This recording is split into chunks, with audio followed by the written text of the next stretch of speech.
Hello and welcome. If you've decided it's time to close your account on PropertyRecs.com, we're here to help make the process straightforward and stress-free. In this video, I'll walk you through exactly what to do. The first step is to contact our customer support team. You can do this in whichever way is most convenient for you. Call, email, or chat with a live agent. Our contact information is readily available on the PropertyRecs.com website, and our team is here to assist. We understand that everyone has different preferences, so whether you prefer speaking directly to someone or sending a quick message, we've got you covered.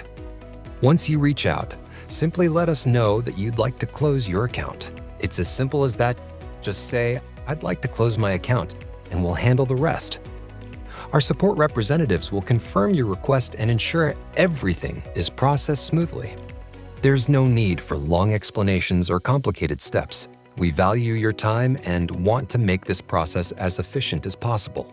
Once your account is closed, you'll receive a confirmation.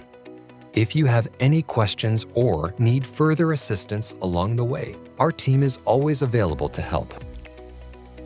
At PropertyRecs.com, we aim to make every interaction clear and simple. Whether you're closing your account or need support for any other reason, we're here for you. Visit PropertyRecs.com to get started, and thank you for choosing us.